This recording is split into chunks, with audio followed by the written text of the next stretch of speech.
Primera, nos han estigmatizado por un interés político en la Municipalidad de Lima, aseguró José López, presidente de la empresa Orión. Señaló que hay vehículos que usan su logo sin autorización. En tanto, cada día se calculan 10 muertos a causa de los accidentes de tránsito. Así lo afirmó el presidente de la Asociación de Víctimas de Accidentes de Tránsito.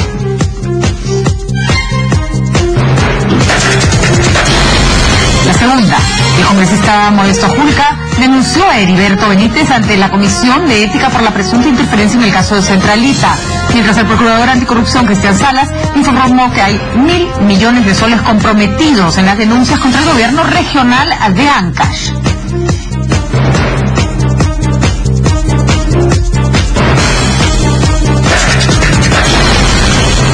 La tercera noticia, los gobernadores llegaron a Lima por coincidencia, sostuvo el expresidente del Congreso Víctor Isla, tras negar que se esté usando a estas autoridades de portátil política. Ante las denuncias, la bancada fujimorista planteó la desactivación de los gobernadores.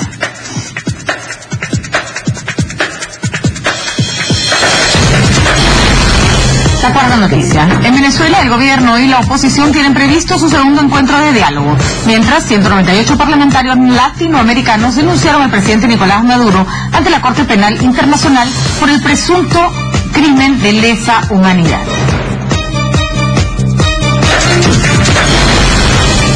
La quinta y última noticia del día. El Pleno del Congreso aprobó nombrar al cielo peruano en honor al héroe de la Fuerza Aérea del Perú, José Abelardo Quiñones. Según el autor de la iniciativa, el nacionalista Josué Gutiérrez, la propuesta es mérito al centenario del natalicio del histórico personaje.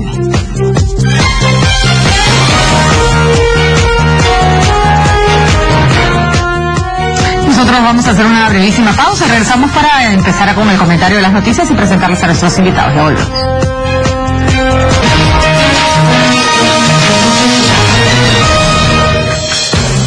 Estamos en las 5 de las 7, han escuchado ustedes nuestros titulares y estamos con nuestros invitados para empezar con los análisis de las noticias. Está con nosotros Aldo Panfichi. Aldo, ¿cómo estás? Buenas noches. ¿Qué tal? Buenas noches. Y está por llegar Cecilia Chacón, que se quedó atrapada en la vía expresa, que ya es la vía espesa, ¿no? Más espesa que nunca. Sí. Así que ya llegará en breve.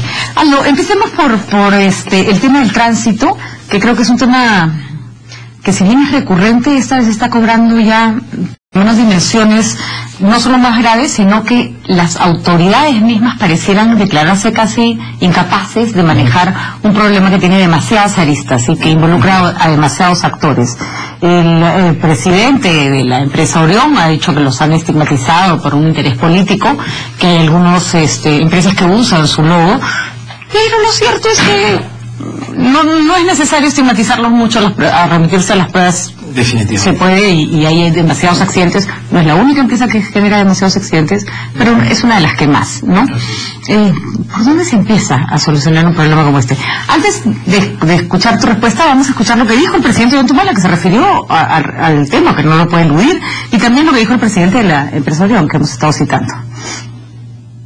Más del 80% se están dando en las vías urbanas, es en las ciudades y no en las carreteras nacionales. Entonces creo que esto también involucra a los municipios, que tenemos que poner normas, reglas, señalización, semaforización y una serie de rompemuelles, controles de velocidad, videocámaras, etcétera, para justamente luchar contra lo que es la informalidad, la agresividad en la forma de manejar que tenemos. ¿Cuántos accidentes con consecuencias fatales han habido el año pasado, por citar un ejemplo? Casi 208. De los 208 accidentes con consecuencias fatales, ninguno ha sido ocasionado por la empresa Orión. Es una información totalmente falsa. Hay más de 200 vehículos, ¿no es cierto?, identificados que han copiado el logo de la empresa Orión, y la autoridad de Lima no las fiscaliza, porque esos vehículos que no tienen tarjeta de circulación y usan el logo nuestro deberían ser internados al depósito. No es Orión la que causa tantos problemas de accidentes en la ciudad. Lo que ha pasado es que se ha estigmatizado la empresa por razones de interés político por parte de la autoridad de Lima. Toda esta campaña nace por nuestra negativa de participar en la licitación, en el proceso de licitación de los corredores viales, porque para nosotros no nos parecía que era un tema de una solución para la población de Lima. O sea, a los señores de Orión no les parecía que los corredores viales eran un tema que solucionara el transporte de Lima, pero lo cierto es que tampoco han aportado nada, y no es verdad que la empresa Orión no está involucrada en accidentes que tienen muertos como consecuencia. Hablábamos también con el encargado del municipio del Callao con respecto al tema del transporte, y su respuesta era tan más desconcertante que el presidente de la empresa. Decía que habían retirado el brevete al último chofer y le habían decomisado el vehículo, pero ellos no habían anulado la empresa porque finalmente los accidentes que cometía Orión no se cometían en el Callao, sino en Lima. Realmente la respuesta fue insólita y fue indignante en la mañana. A lo que ganas de salir corriendo, o no sé, o de quedarnos encerrados en nuestras casas, porque... Bueno, no sé. La verdad que uno no sabe si llorar, reír, lamentarse o todo junto, ¿no? Hay una suerte como de cinismo muy grande en todo esto, que ya no solo llama la atención, sino que preocupa, porque da cuenta de la gravedad del problema, ¿no? Claro, porque es un cinismo que en realidad no solamente niega el hecho, sino que pretende incluso no asumir ninguna responsabilidad y echarle la culpa siempre a otros, ¿no? Mira, como tú dijiste, el tema tiene varias aristas, y yo creo que una arista que hay que prestar mucha atención es la facilidad con que la gente obtiene licencias de conducir. Sobre todo profesionales, ¿no? Exactamente, ¿no? Es muy fácil obtener licencia de conducir.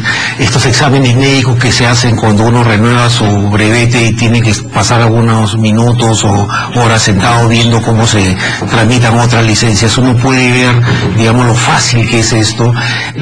Digamos, estos exámenes psicológicos, psicopedagógicos, en realidad son pues un saludo a la bandera, y entonces también hay una especie como de cinismo en el que todo el mundo sabe de que estas pruebas son formalidades que no son realmente, o sea, pruebas de conocimiento o de destreza, y entonces hay personas que no deberían estar manejando, que es un peligro público, y están manejando, y a veces digamos sin ningún tipo de control de ningún índole, ¿no? Ahora, sí. Hay varias cosas que asustan cuando uno empieza a analizar este tema. En primer lugar, hay un sistema de puntos que se hizo justamente para que las personas que no tenían o que cometían demasiadas infracciones se les retirara el brevete. No está funcionando en absoluto. Y segundo, cuando uno escucha al presidente Ollantaytamala hablar de que hay que resolver el problema de esta y otra manera, pareciera que él fuera la oposición, que no fuera consciente de que él es presidente del Perú. Es su responsabilidad. Exactamente, y además habla de los gobiernos municipales y regionales como si no hubiera responsabilidad de la policía y el Ministerio del Interior, que tienen una parte importante en este juego. Así es, definitivamente. Yo aquí creo que acá hay no sé, o sea, nadie quiere asumir la responsabilidad porque me parece que es una papa demasiado caliente, pero nadie quiere asumir muchas responsabilidades, y durante mucho tiempo nadie quiere adquirir responsabilidades. Entonces, en estos momentos tenemos una situación en la cual no solamente es tierra de nadie, sino que nadie sabe cuál es la responsabilidad de quién, o en todo caso, quién la debería asumir. Creo que también los peatones tenemos responsabilidad en este tema, porque esa es otra dimensión del problema, junto con la negativa a asumir responsabilidades y con el tema de las licencias de conducir, ¿no? Yo defiendo el peatón porque cuando camino por esta ciudad reconozco que el peatón hace buenamente lo que puede. Es un superviviente, o sea, ya todo es tan caótico y está en la última rueda del coche que ya no le piden que respete las reglas, porque las reglas no están respetadas, y si las respetan lo matan. Entonces, yo creo que el peatón es como el último responsable, sin que eso quiere decir que no tiene responsabilidad. Ceci, buenas noches, bienvenida. Disculpen por la hora, pero hablando de accidentes de tránsito y de caos vehicular, es realmente terrible el tráfico, pero bueno, efectivamente estamos ante una realidad que creo que ya colmó a todas las autoridades, y por supuesto a los ciudadanos en general. Estamos ante una situación no solo caótica, sino que ocasiona muchísimas muertes al día. Hay ciertas cosas que no pueden funcionar mal, ¿no es cierto? Porque involucran demasiada gente. El transporte, la salud, la educación, la seguridad. Hay otras cosas que si fallan no son tantos los afectados, pero el transporte... Porque de alguna manera afecta absolutamente a todos. Al peatón, al que tiene carro, al que no tiene carro, a la empresa que está esperando y que llegue su trabajador que no llegó, porque no, al programa de televisión, a lo que llega tarde al programa de televisión. Entonces, efectivamente, trastoca, ¿no? De todas maneras, la vida de todos los ciudadanos, más allá de los accidentes propiamente dichos y de las muertes. Pero existen leyes que no se están cumpliendo o leyes que no se acatan. Hay sanciones drásticas para aquellos que reinciden en los accidentes, se les quita el brevete, pero siempre encuentran una manera de sacarle la vuelta a la ley. Yo estoy preparando la policía no forma de no hacerla cumplir también, ¿no? La policía que no la hace cumplir, los ciudadanos que es tan caótico el tema, que dicen, ¿para qué la voy a cumplir yo si hay 1 millón más que no la cumplen? Entonces, al final, todo es un caos. Yo en estos momentos estoy haciendo una iniciativa legislativa, porque ¿qué es lo que pasa? Los choferes se les quita el brevete y tienen sanciones administrativas y penales, de acuerdo a lo que hayan cometido. Pero las empresas, por ejemplo esta empresa Orión, se las arregla para seguir operando, para seguir contratando choferes y etcétera. Lo que la gente quiere es que salgan de las calles. Entonces, en esta iniciativa legislativa lo que estamos haciendo es también ponerle una sanción, de alguna manera, por llamarlo de alguna manera, a los vehículos. Es decir, sacar de la calle a aquellos vehículos de estas empresas que están matando gente día a día. Y estos buses, camiones, combis, se queden de alguna manera en poder del Estado hasta que las empresas puedan cubrir los gastos, y yo sé que tampoco es una solución, pero de alguna manera tiene que haber una sanción, cubrir los gastos ya tanto de los accidentados o de los sepelios o las responsabilidades civiles que se quieran agarrar, y si no... ¿Quiebran? No pueden andar en la calle. Así es, y si no lo cumplen, pues ese carro en determinado tiempo, 40 días, 45 días, se remata la unidad, y con ese dinero entonces se lo da a las víctimas y sacamos a los malos vehículos y a las malas empresas de las pistas. ¿Será la solución? No necesariamente la única, pero yo creo que debe ayudar, porque estamos hartos de que esto siga sucediendo. En otros países del mundo, una de las razones por las cuales las personas respetan las reglas de tránsito, Estados Unidos en particular, no es por la multa que te pone el policía, que es alta, sino porque el seguro te cobra el doble, el triple, el cuádruple, de acuerdo a tu récord de conductor, ¿no? El vehículo de un conductor que tiene muchas papeletas tiene un seguro muchísimo más caro. Acá el SOAT le cuesta lo mismo al que mató 8 personas al año que al que no mató a nadie. Y no está bien. O sea, el SOAT, que es el seguro obligatorio, que es para donde se puede coger a la gente, debería estar indexado a la cantidad de accidentes que comete, ya sea un chofer o ya sea una empresa de transporte. Sí, ahora, esta iniciativa legislativa que estás planteando, yo recuerdo, no sé si todavía, que cuando uno tenía un accidente o cometía una infracción, tu carro quedaba en el depósito, había el famoso depósito, que había también una pesadilla era sacarlo, ¿no? Claro, ahora necesitaríamos un depósito de carro 8 estadios nacionales, ¿no? Pero eso no funciona, y también creo, bueno, no ha funcionado, ¿no? Creo que deberíamos recuperarlo como un principio de control y de respeto a las personas en la ciudad. Pero se utiliza básicamente para infracciones, mal estacionado, te llevan al depósito, no necesariamente para los accidentes. El carro se queda ahí un tiempo, pero no respondes con el bien. ¿No? El que responde de alguna manera es el conductor, pero normalmente el conductor es un empleado que no tiene cómo responder. Claro. Entonces, que haya un responsable, un tercero civil responsable, que en este caso es el dueño del vehículo, por contratar a ese chofer, y que se le remate su herramienta de trabajo. Porque si no, ¿de qué estamos hablando? No pierden nada. Bueno, tendría este tipo de iniciativas que estar bastante bien coordinadas con el Poder Judicial, porque de repente viene una medida cautelar o no sé, una medida de alguna... Ahora, lo cierto es que la famosa reforma del transporte que impulsa Susana Villarán no va a salir adelante en esta realidad. Ninguna reforma. Ninguna. No importa que la impulsen, porque si el policía, si tú determinas determinadas rutas para determinados autos y se meten otros y el policía mira para otro lado, ya está, la reforma se fue al cacho ese mismo día, ¿no? Así es. Y si no hay reales sanciones y consecuencias, tanto para la empresa como para el conductor. Y que se creen juzgados especializados, por lo menos en los distritos grandes, especializados para temas de tránsito. Porque ya nos ha rebasado la necesidad, nos han rebasado el número de vehículos, nos han rebasado el número de conductores, nos han rebasado el número de problemas generados por el caos vehicular. Entonces necesitamos un juzgado especializado, insisto, empecemos por los distritos más grandes, que solamente se encarguen de ver temas. Juzgados de tránsito ya, pero son escasos y chiquititos y pocos y mínimos. Entonces hagamos de un tema mucho más global y que vean estos casos de manera más puntual. Pero habría que complementar, perdóname, digamos, este tipo de medidas con medidas de educación. Por supuesto. Y ahí los medios de comunicación tienen un papel importante. Sí, y yo creo que está muy bien el trabajo en los colegios, pero los niños se demoran mucho a manejar. Hay que trabajar con la gente que está manejando en ese momento. Ahora, bueno, vamos a ver, se necesita una autoridad única del transporte, se necesita presupuesto, pero solo poniendo todas las multas que hay que poner en una tarde y hay presupuestos como para varios años. Vamos al segundo tema, señores, que es un tema que empezamos contigo, Cecilia, porque tiene que ver más con la cancha congresal. Denuncian a Heriberto Benítez, o por lo menos eso pretende ser el congresista Modesto Julca, ante la Comisión de Ética por la interferencia en el caso Centralica. El procurador anticorrupción Cristian Salas ha informado que hay 1.000 millones de soles comprometidos en las denuncias contra el gobierno regional de Ancash. Las noticias que han salido en estos últimos días con respecto a lo que pasa en el gobierno regional de Ancash, ya estamos hablando de algo. Una cosa es no haber hecho caso y otra cosa es no tener idea el nivel de corrupción, de mafia que ahí se estaba moviendo.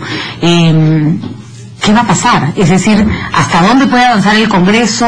¿Y qué va a pasar con Heriberto Benítez? Que, por cierto, no es cualquier ficha en este problema. Bueno, el tema de lo que está pasando con el gobierno regional de Ancash, por lo que estamos escuchando, es espeluznante. O sea, realmente una autoridad que maneja un presupuesto gigantesco por parte de lo que sobre todo ha sido el canon minero, siendo Ancash una de las regiones que más dinero ha recibido por canon, y nos damos cuenta que efectivamente, ya en un tema mucho más macro, el tema de la regionalización ha hecho mafias dentro de las propias regiones. Álvarez está endeudado, la región está endeudada, hay un déficit enorme, porque venía a llorar acá que le dieran ampliación de canon, pero a que le van a dar ampliación de canon. Pero además de eso, estamos hablando de supuestamente delitos de asesinato, de sicariato.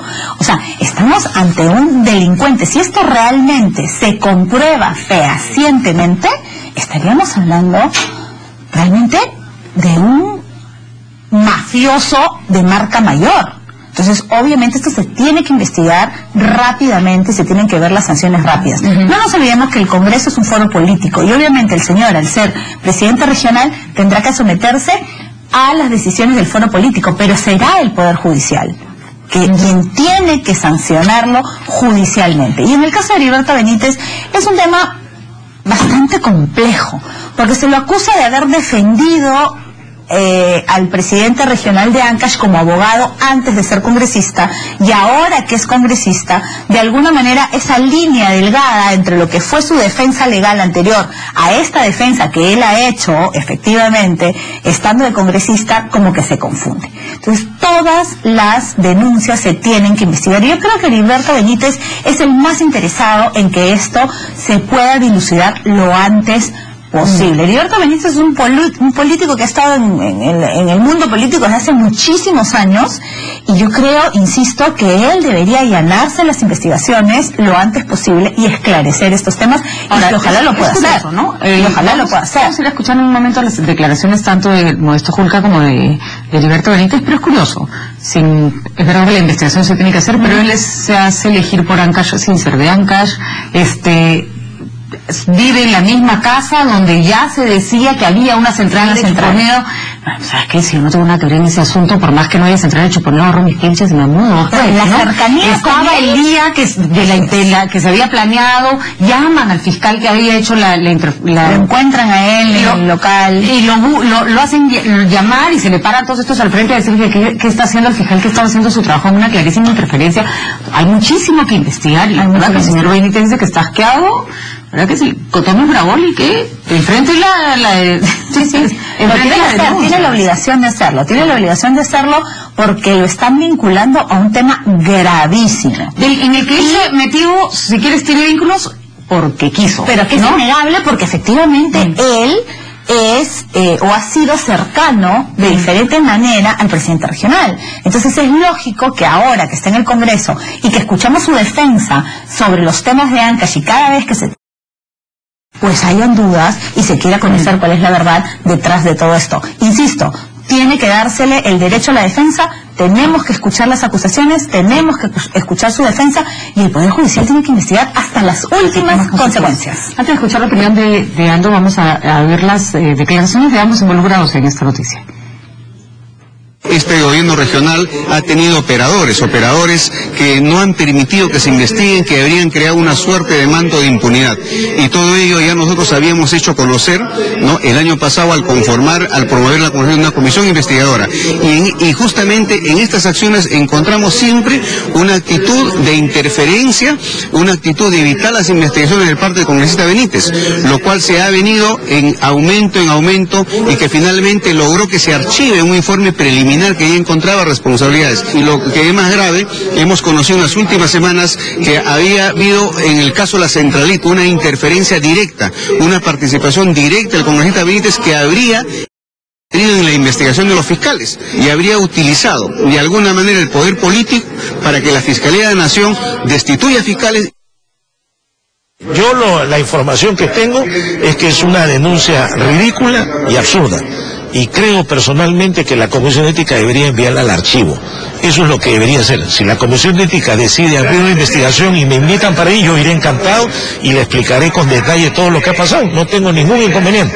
Pero no me parece correcto que un parlamentario esté presentando denuncias ridículas y absurdas, ¿no?, diciendo tontería y media por escrito. Porque si no, pues estamos cayendo en debates de alcantarilla, ¿no?, que no es mi costumbre. Yo no me mezclo con roedores, digamos, ¿no?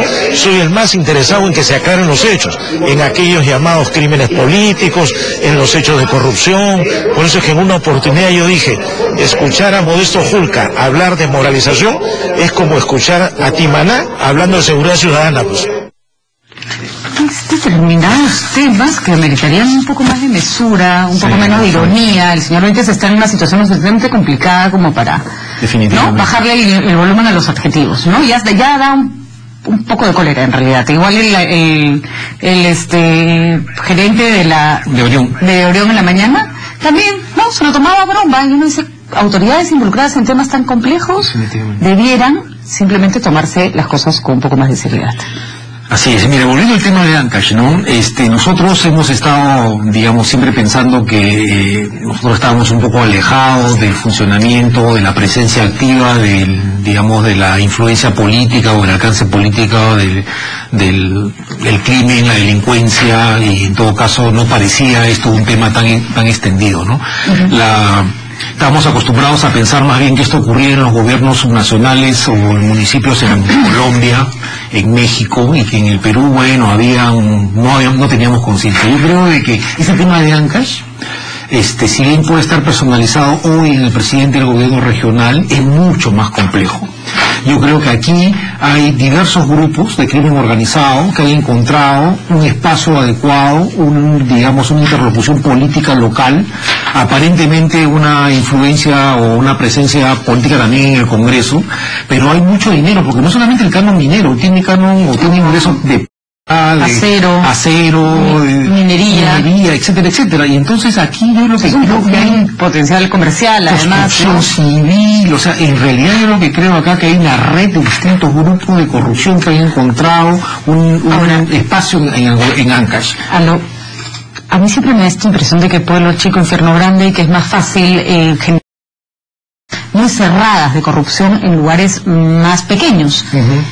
Y yo no sé por qué sospecho que Chimbote y Ancash son un ejemplo de cosas que están pasando en el Perú, en otras regiones con mucho dinero. En La Libertad, en Trujillo, por ejemplo, donde yo he vivido y he hecho periodismo hace más de 10 años, ya la cosa era mafiosa. Ya hacer una denuncia era con llamada por teléfono y, oye, por si acaso Trujillo es una ciudad peligrosa y te puedes morir en un semáforo. Y otra vez esta cuestión desesperante de que el poder político estaba vinculado al poder judicial y a la policía, y tú prácticamente estabas solo, ¿no? Y también podemos agregar a Tumbes y después Amazonas, y en fin, hay distintas regiones. Madre de Dios, hemos estado hablando acá de Madre de Dios. En realidad el problema es gravísimo. Miramos Huánuco. Huánuco, entonces el problema es gravísimo. Ha avanzado más de lo que nosotros realmente, conscientemente estamos asumiendo, y esto nos está hablando realmente del alcance del crimen organizado y su vinculación con la política. Y del peligro de un crecimiento económico, ¿no? Porque son zonas donde no hay el Estado como hay en Lima, pues, ¿no? Ahora, yo creo que hay que diferenciar, porque esto ya pasó la valla de un tema político, esto es un tema criminal.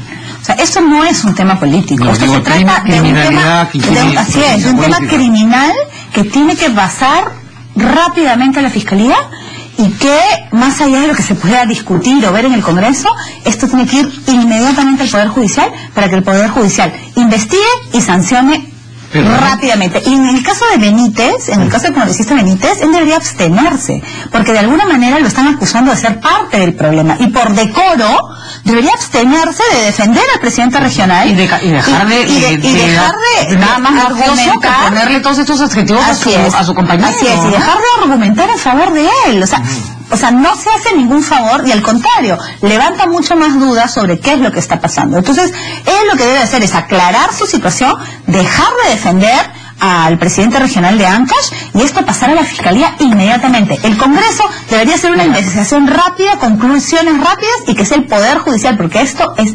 criminal, y no se debe, sí, claro, pero para llegar al Poder Judicial y a la Fiscalía necesitamos investigaciones muy bien hechas. Sí, claro. Porque muchas veces se caen, y entonces... Y una Fiscalía y un Poder Judicial a la altura de las personas. Entonces necesitamos también que la policía genere o ponga, digamos, en marcha unidades especiales anticorrupción, creo que las tiene de título, digamos, que realmente haga una investigación a fondo, que puedan permitir que o que no permitan que los malos jueces o los fiscales tibios puedan evadir las evidencias, porque muchas veces te dicen no hay evidencias, y a veces muchas veces están más sustentadas. Yo creo que la Contraloría, los organismos de control del Estado tienen un papel muy importante en garantizar que haya una investigación sólida y bien sustentada. No hay nada más dañino que una investigación mal hecha. Y hay que recordarles a algunos, vamos a una pausa, si ahorita regresamos, que la patanería no está de moda, no se estila ya. Así que más vale que vayan cambiando actitud, y que me caiga el guante que se lo chante. Nosotros nos vamos a la pausa.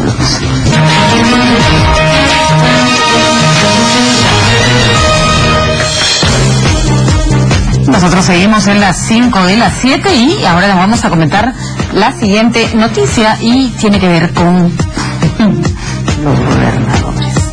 ¿Qué tal discusión la que se ha armado en torno a este cargo, que hay que decirlo, es un rezago de cuando no había descentralización, que cuando no se había iniciado un proceso de regionalización, y que, por cierto, es un puesto que ha sido siempre utilizado más con fines políticos que con fines de administración pública. La respuesta del presidente cerró toda posibilidad de debate al respecto, porque dijo más o menos se caían todos, yo los apaño, los seguiré apañando. Y ahora el expresidente del Congreso, el señor Víctor Isla, dijo que no se les había invitado al Palacio de Gobierno cuando hubo que celebrar el fallo Laya, sino que estaban acá por coincidencia, y la verdad que ya da un poco de flojera las explicaciones que no tienen ni pies ni cabeza, porque si esa hubiera sido la razón, la señora Dacia Escalante no hubiera tenido tantos problemas en responder, hubiera dicho no, los invité a los que ya estaban por acá, que habían venido para otro evento. Aldo, hemos discutido ya antes en el programa sobre la necesidad de que este puesto de gobernador desaparezca. Así es. Porque más allá de que ganen mucho o poco, es un ejército de gente que con los impuestos de todos los peruanos está no al servicio del país, sino al servicio de un partido político. ¿Cómo hacemos para entender las declaraciones del presidente y para que finalmente el gobierno de turno se deshaga de una fuerza política que le es importante? Sería un gran gesto, por cierto. Definitivamente. Yo antes de venir al programa fui y busqué el reglamento de las funciones de los gobernadores y de los tenientes gobernadores en el Perú, que lo tengo acá en mi mano, y junto con las funciones de representación del presidente hay otras funciones que son realmente increíbles, ¿no? Porque, por ejemplo, digamos, otorgar garantías personales a las personas naturales y jurídicas, coordinar con los gobiernos nacionales y regionales la realización de campañas, rifas, etcétera, etcétera. O sea, en realidad una serie de funciones que pueden realizar los funcionarios de otras dependencias y que tienen básicamente toda esta definición pretextos para poder mantener una estructura mínima, digamos, política de soporte al gobierno en ausencia de organizaciones partidarias fuertes. Entonces es una suerte de tratar de tener una estructura política con una capacidad mínima de movilización y con un reglamento en realidad que está acá que no tiene ninguna función específica realmente concreta. Uno lee es...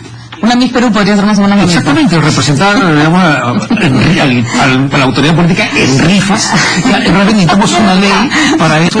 Entonces, ahora... O necesitamos una persona que reciba un sueldo para eso. Entonces, es impresionante. Entonces yo creo que aquí, digamos, eso se ha mantenido porque los partidos han ido perdiendo lamentablemente una estructura, una fortaleza institucional en las regiones, en casi todo el país, y los gobiernos de turnos que digamos, han encontrado acá la solución para repartir algunos puestos laborales y mantener una estructura política básica. Yo creo que en realidad facilitaría, si uno mira la densidad de los niveles de las autoridades políticas, alcalde provincial, alcalde, presidente de gobiernos regionales, gobernadores, en realidad hay tal cantidad de autoridades y hay tal desgobierno que requerimos empezar a limpiar un poco la mesa, ¿no? Así es, y sacar a los gobernadores el último mes del gobierno de turno sería, por decirlo menos, y la palabra que se me ocurre es horrible, pero sería una conchudez. O sea, tú no puedes quitar eso que a ti te ha servido tanto para que el próximo gobierno no goce. Lo honesto sería eso. Ahora, el fujimorismo está presentando una iniciativa legislativa en ese sentido. Sí, Cecilia, explícanos un poco. Efectivamente. Primero quiero decir de que esto es gravísimo, porque el mismo presidente de la República ha aceptado una utilización política de los gobernadores. Y además, tú has dicho hace un momento algo muy cierto, la patanería no está de moda. Y sin embargo, el presidente Ollanta no hace otra cosa que salírsele lo cachaco. Él sigue creyendo que está en un cuartel y que esto es su chacra.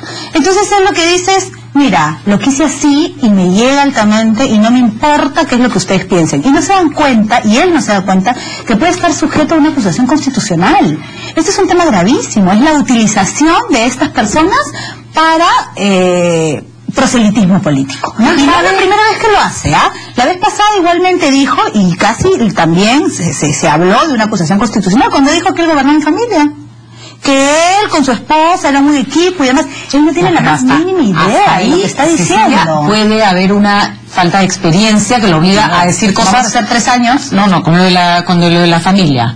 Porque no está bien, pero en todo caso, si quieres, hay buena intención en esa frase.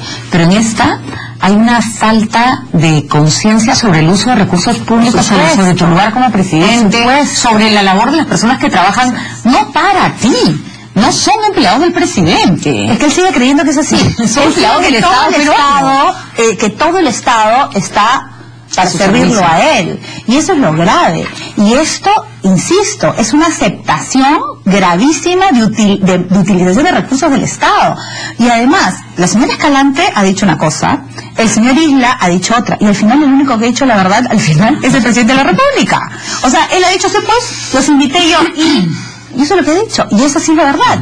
O sea, ellos han venido invitados por el presidente de la República para que sean su portátil y el presidente lo aceptó. Ahora, si me permites, si me permites, mira, esto, siendo cierto todo lo que tú dices, gobernadores están desde antes de Velasco, ¿eh? O sea, no, digamos, es que ese es el cuestionamiento. No, un ratito, déjame terminar. Entonces yo creo de que todos han hecho lo mismo, digamos, y creo que si el fujimorismo, digamos, realmente quiere marcar un quiebre en este sentido, debería proponer, desde ahora que no es gobierno y que tiene aspiraciones de gobierno, incorporar en sus propuestas de reforma política o en sus propuestas de gobierno la no existencia de los gobernadores. Eso sería bueno, porque el congresista Pedro Espadaro, no solamente son palabras, lo hemos hecho con hechos ya. Hay un proyecto presentado de la bancada fujimorista para eliminar el cargo de gobernadores, porque y que estos rifas y representaciones de alguna manera sean dados ahora por los jueces de paz, tanto los letrados como los no letrados en el lugar donde estén y lo que corresponda. Entonces, que sean los jueces de paz quienes asuman las funciones de estos gobernadores que, como tú has leído, son funciones que las podría hacer cualquiera. Además, hay una aclaración que hacer. Yo bastante crítica del gobierno de Fujimori, sí, creo que en cierto sentido también hubo esta misma figura, mucho más grave, ¿no? No esta misma confusión, vamos a llamarlo confusión, entre lo que es lo que son tus capacidades y cómo poner, y que el Estado no está a tu servicio. Sin embargo, en esa época no había un proceso de regionalización. Entonces, específicamente la figura de los gobernadores tenía más sentido, como la tuvo más sentido probablemente hasta el gobierno de Toledo, ¿no? Post-regionalización, presidentes regionales, el Estado se ha descentralizado, entonces no necesitas a esa figura que representa al presidente en cada región, ¿no? Hay juxtaposición de funciones. Además, lo que tú dices, es verdad que los gobernadores han existido durante mucho tiempo, pero de ninguna manera hemos tenido a ningún presidente decir sí, pues están aquí porque yo quiero. Creo que antes tenían funciones más claras. Y tenían funciones mucho más claras porque, como bien ha dicho Patricia, no había una descentralización y era una representación necesaria dentro de las propias regiones para el Ejecutivo. Porque todo dependía del gobierno central. Entonces era el contacto directo con el gobierno central de comunicación. Sin embargo, ahora, no solamente no son necesarios por un tema de descentralización, sino que además tenemos al presidente diciendo sí porque yo quiero. Y yo creo que además el representante del poder del Estado en las regiones tiene que ser el presidente regional y debería haber una coordinación con presidentes regionales. A mí me parece impresionante que no exista un espacio donde el presidente de la República y los presidentes regionales se reúnen y coordinan políticas macro, hacen un análisis de que no, ni siquiera existe tal posibilidad. Es impresionante, o sea, es el jefe del Estado con todos los que manejan una parcela de este poder en sus respectivas regiones. No hay Consejo Nacional de Descentralización, hubo en algún momento. Que no es para que hablen tonteras, es para que digan, ok, necesitamos hacer la carretera tal que va a atravesar tantas regiones, el Estado central va a poner tanto, cuánto pone cada uno. No sé, no, esta especie como de jaladera de... Es un abandono, ¿no? Es como que el Perú se hubiera partido en un montón de pedacitos y el presidente de la República ya no sé cuál gobierna. Y la posibilidad de cualquier macrorregión en ese contexto, pues, o sea, es imposible. No, pues se tiene que crear las condiciones primero, ¿no? Y sin un diálogo interregional liderado por el gobierno central, eso no va a existir. Pero además a mí me encantaría que el presidente de la República levante la voz como la está levantando, por ejemplo, para manifestarse en contra de lo que está sucediendo en Venezuela, y no para que defienda a sus gobernadores y diga que están a su servicio. Entonces, realmente, él tiene que usar su autoridad y su voz para cosas realmente que valgan la pena. Y de ninguna manera la utilización de los recursos del Estado en su propio beneficio. Y aquí, Patricia, podemos ver claramente que a confesión de parte, relevo de pruebas. En todo caso, ha recibido un premio que lo reconoce como un gran estadista a nivel Latinoamérica. Los premios sirven para varias cosas. Una de ellas es porque ponen una valla, pues, a la que uno tiene que superar y estar a la altura, así que creo que necesitamos un poquito más de calma y un poquito más de claridad en algunas declaraciones. Vamos a una pausa y seguimos con el tema de Nicolás Maduro. Acá Cecilia nos trae una noticia importante, la denuncia que se ha hecho ante una Corte Penal Internacional y también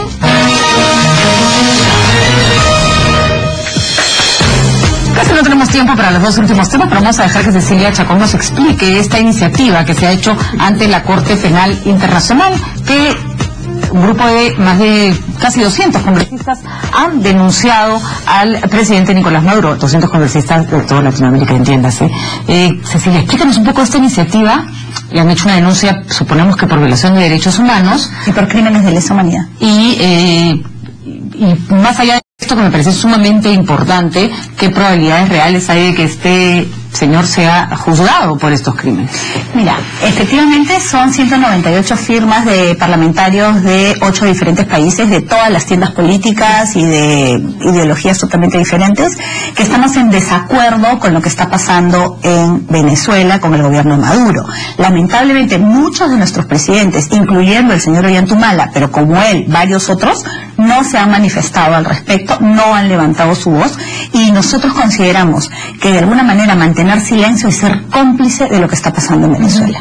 Entonces los parlamentos nos hemos juntado a través de la Asociación Parlamentaria Democrática de América, que está por el diputado Olivas de Bolivia, y hemos hecho un informe, se ha hecho un informe bastante serio, hecho además por magistrados que están en Argentina, pero que vienen de diferentes países del mundo, y se ha denunciado en la Corte Penal Internacional a Nicolás Maduro, presidente de Venezuela, a Diosdado Cabello, presidente de la Cámara, de la Asamblea de Venezuela, es decir, del Congreso venezolano, a la Defensora del Pueblo, al Fiscal General y al Ministro de Justicia.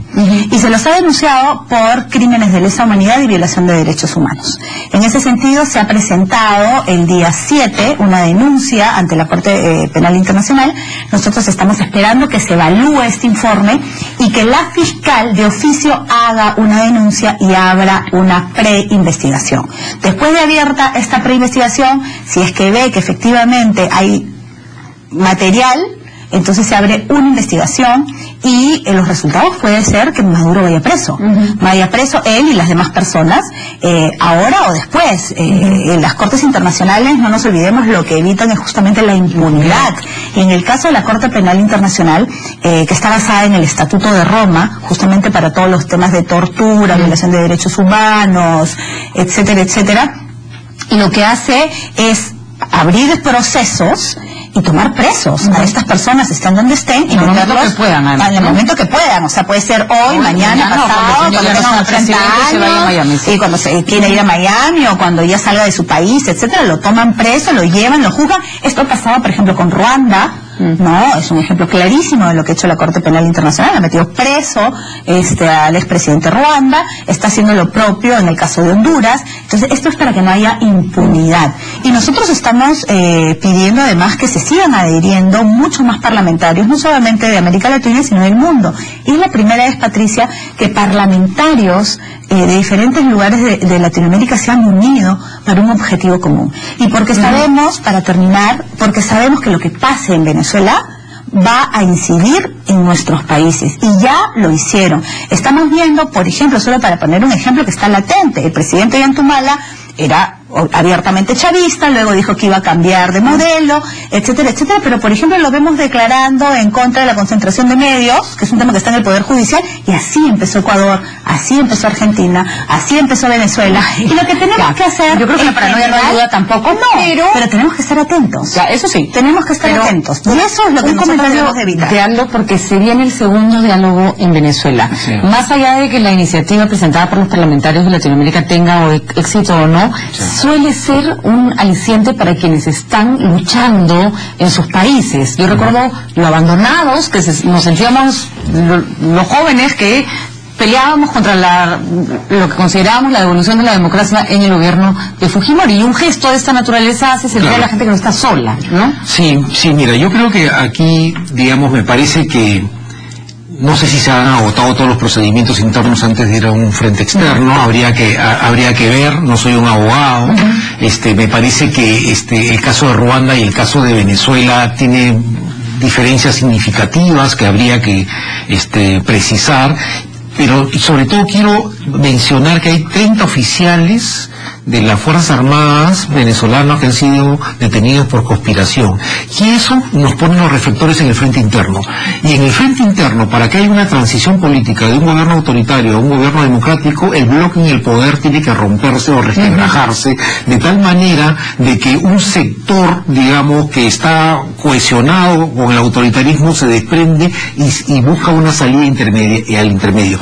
Yo creo que estas fisuras que demuestran estos oficiales presos, digamos, disidencia creciente entre ex chavistas que empiezan a buscar otros caminos, es una muestra de que quizás allí, ojalá ocurra esto, se puedan generar las condiciones para una transición política negociada, porque tiene que ser una transición política negociada. Ahora, una cosa no quita la otra, porque la transición política se puede dar, y si la Corte Internacional Penal encuentra que Maduro tiene responsabilidad, definitivamente la presión externa, digamos, y lo interno se articulan, ¿no?